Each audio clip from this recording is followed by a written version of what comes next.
Welcome to the Techmeme Ride Home for Monday, May 1st, 2023. I'm Brian McCullough. Today, Gurman says the big Apple Watch OS overhaul is nigh. I can already tell you what the biggest tech IPO of 2023 is going to be. Are there signs tech earnings have turned a corner or at least have bottomed out? And why the AI revolution is behind the potential of a major labor strike in Hollywood. Here's what you missed today in the world of tech. Looks like aside from the XR headset announce, the big news at WWDC this year will be a complete overhaul of watchOS. Mark Gurman has teased this before, and in his newsletter this weekend, he puts his marker down officially with the news that watchOS 10 will see Apple make widgets a core part of the watch again. The widget system will combine the old glances and iOS 14's style of widgets, which, I don't know, sounds confusing, but, quote, when the company launched the original Apple Watch in 2015, watchOS was built around four main areas: the watch faces, a widget interface called glances, the home screen filled with app icons, and an area to access frequent contacts. Within a few years, Apple adjusted the strategy, ditching widgets and frequent contacts in favor of highlighting notifications and multitasking capabilities. But now Apple is trying something different. As part of watchOS 10, the company is planning to bring back widgets and make them a central part of the interface. The new widget system on the Apple Watch will be a combination of the old watchOS glances system and the style of widgets that were introduced in iOS 14 on the iPhone. The plan is to let users scroll through a series of different widgets for activity tracking, weather, stock tickers, calendar appointments, and more, rather than having them launch apps. The new interface will be reminiscent of the Siri watch face introduced in watchOS 4, but it will be available as an overlay for any watch face. It's also similar to widget stacks, a feature in iOS and iPadOS that let users pile many widgets into one and scroll through them. As part of the overhaul, Apple is testing the idea of changing the functions of some of the watch's buttons. Currently, a press of the digital crown launches the home screen. For the next version of watchOS, Apple may have that open up widgets instead. The move is an admission that the iPhone-like app format doesn't always make sense on a watch, a place where you want as much information as possible with the least amount of poking around.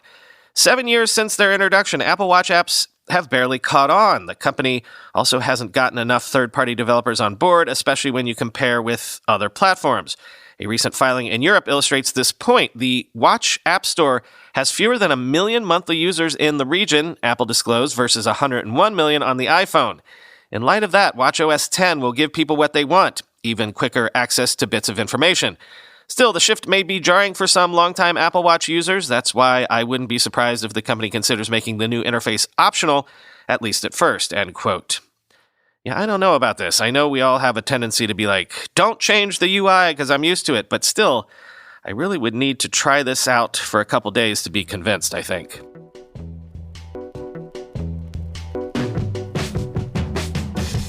Remember when tech IPO news was a regular part of this show? It's been a while, but we do know what will be the biggest tech IPO of this year, probably by a country mile. Reuters is reporting that ARM has confidentially filed with regulators for a U.S. IPO. Sources say ARM seeks to raise between $8 and $10 billion on the NASDAQ, and this is expected to be 2023's largest tech IPO because who else is going to be doing one of these at this size anytime soon? Quote, SoftBank has been targeting a listing for ARM since its deal to sell the chip designer to NVIDIA for $40 billion collapsed last year because of objections from U.S. and European antitrust regulators. Since then, ARM's business has fared better than the broader chip industry thanks to its focus on data center servers and personal computers that generate higher royalty payments. The company said sales were up 28% in its most recent quarter.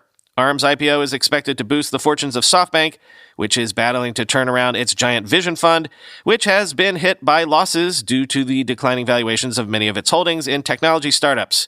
Earlier this year, ARM rebuffed a campaign from the British government to list its shares in London and said it would pursue a flotation on a U.S. exchange, end quote.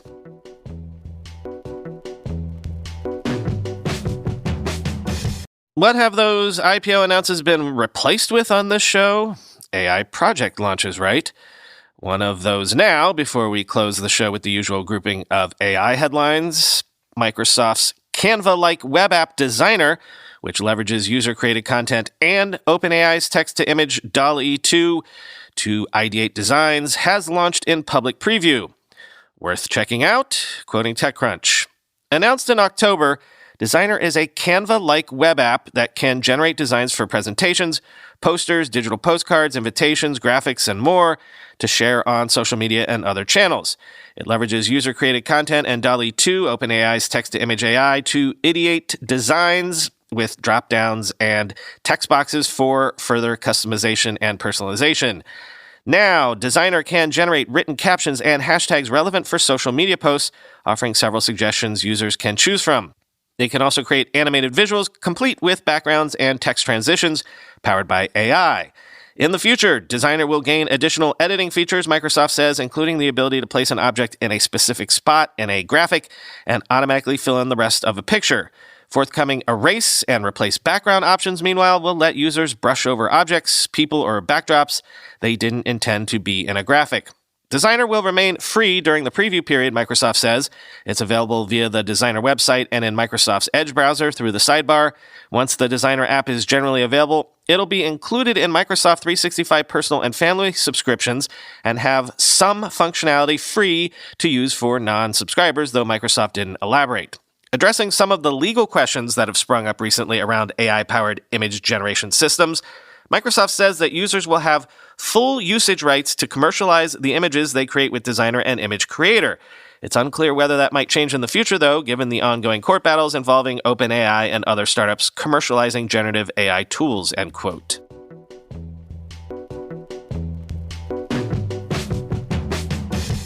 Last week was the traditional busy week for tech earnings reports.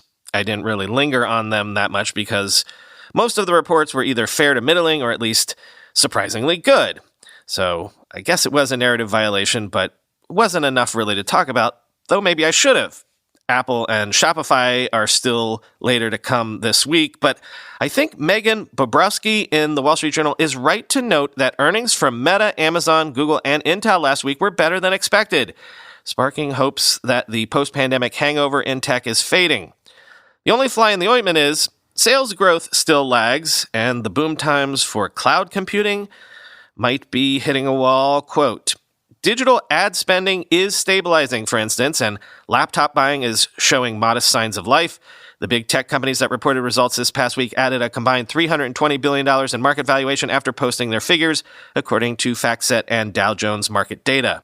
The current moment still bears little resemblance, though, to the lofty days of the pandemic that drove tech adoption to new heights. Cloud computing, that is at the heart of almost all things tech, demonstrates where many of these businesses find themselves. Microsoft on Tuesday reported 27% growth for its cloud business, down from about 50% growth during the pandemic. That was its lowest figure ever, though in line with expectations and enough to spark a 7.24% jump in its share price, its best post-earnings performance since 2015. Amazon also posted record low sales growth for its cloud business in the first quarter at 16%, though managed to do better than what Wall Street had been bracing for. Google eked out an operating profit for its cloud business for the first time after shifting some costs elsewhere in the company. Amazon at first wowed on Thursday with strong results for its international and advertising businesses, sending shares higher when it revealed on an earnings call that its profit-driving cloud business was growing at its lowest levels ever, and Chief Executive Andy Jassy said customers were looking for ways to save. Sentiment reversed. Amazon shares fell almost 4% on Friday. This past week's earnings reflected belt-tightening. Facebook parent Meta Platforms blew past Wall Street expectations for operating profit on Wednesday as layoffs that are part of CEO Mark Zuckerberg's self-described year of efficiency near completion. A day earlier, Alphabet also posted a surprisingly strong operating profit and generated cash flow 28% ahead of analyst expectations. Still, while Meta reported its first increase in sales in nearly a year because of continued improvements in its advertising business, sales were up less than 3%. That was well below last year's level and the 47% plus increase in the first quarter of 2021. We bottomed out in terms of sentiment, said Brian Weiser, an independent digital advertising consultant, reflecting on what he called a solid quarter for digital ads-based companies, but he added, you should never expect that we're going to get back to double digits, end quote.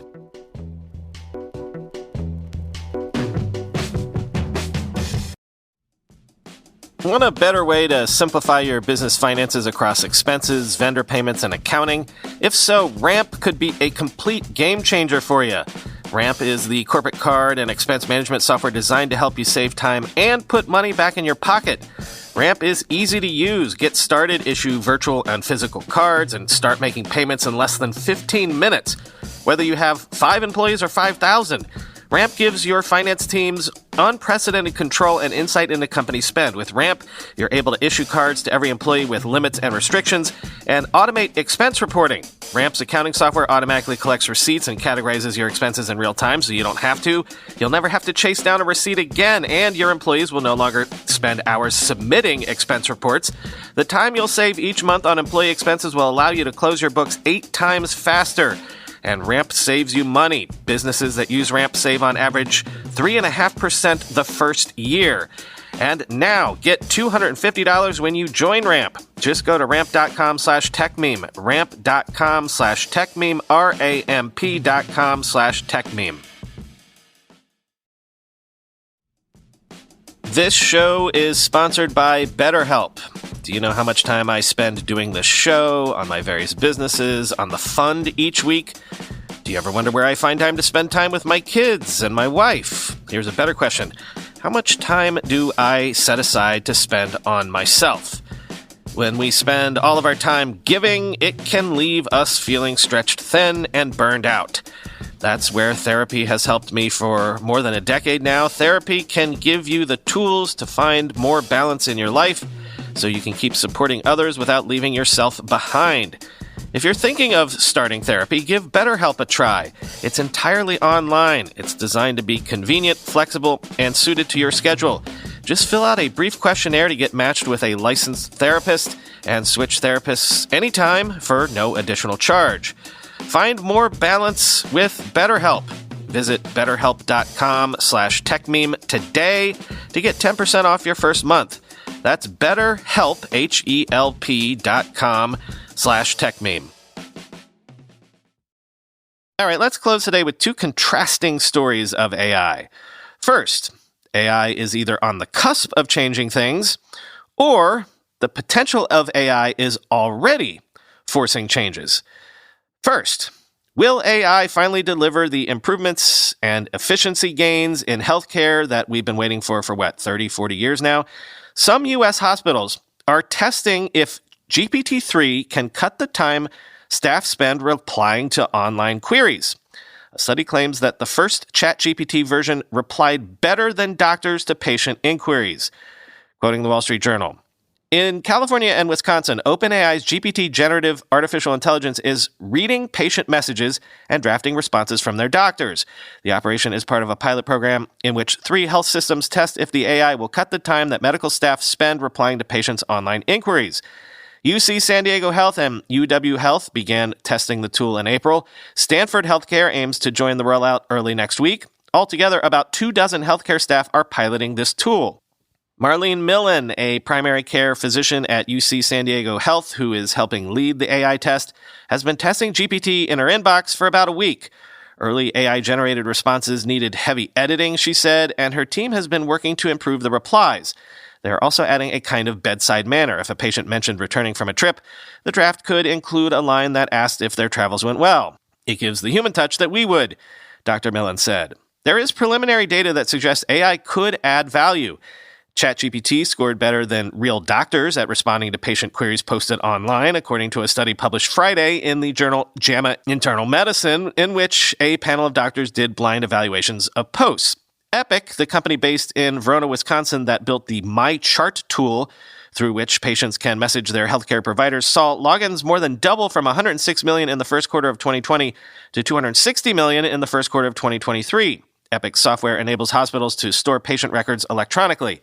Earlier this month, Epic and Microsoft announced that health systems would have access to OpenAI's GPT through Epic's software and Microsoft's Azure cloud service.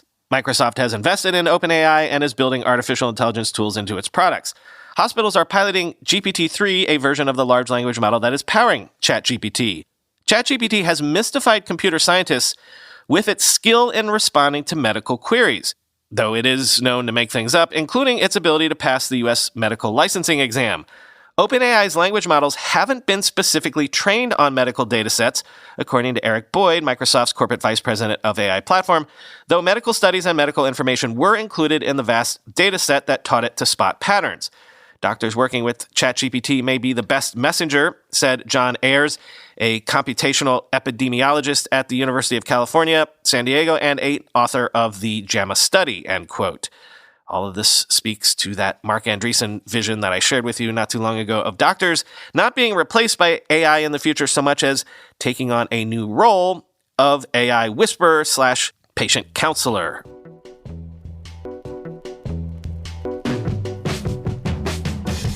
And finally, the flip side. As labor contract negotiations heat up in Hollywood, you might have heard that one of those once-a-generation strikes might be imminent. Unions representing screenwriters and actors are actively seeking to regulate the use of AI-powered materials in producing Hollywood's content.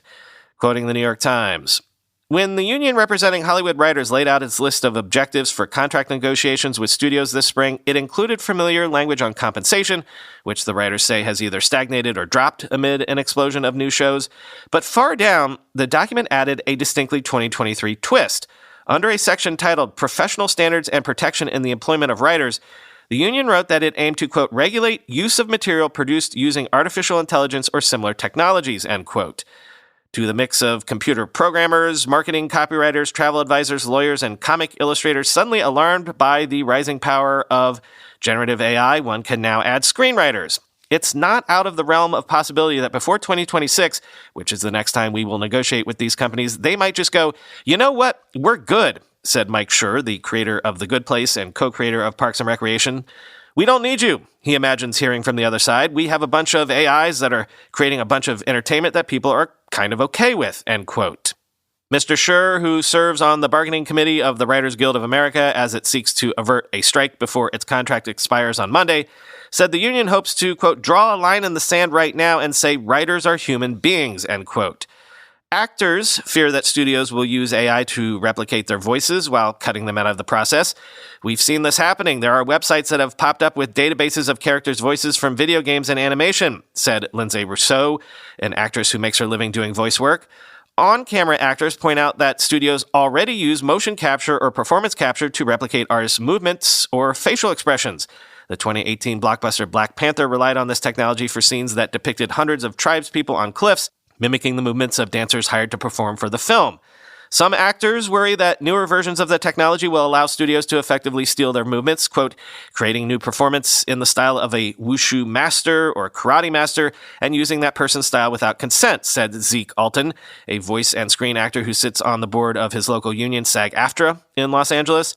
And Hollywood writers have grown increasingly anxious as ChatGPT has become adept at mimicking the style of prolific authors.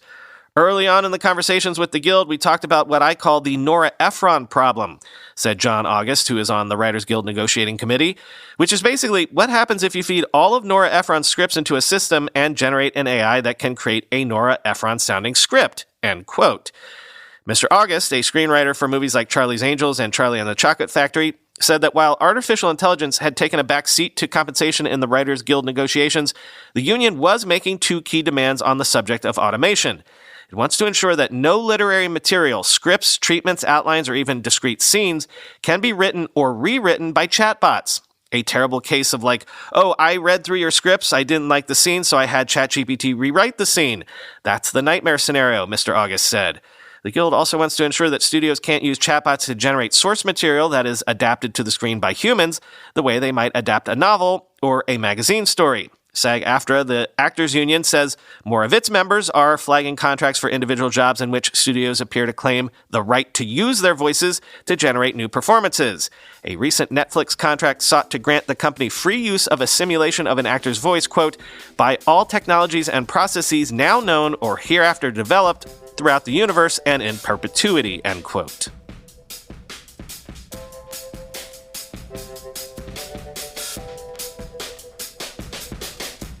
To Niagara in a sleeper, there's no honeymoon that's cheaper. The train goes slow. Off we're gonna shuffle off to Buffalo. That one's way old school. Talk to you tomorrow.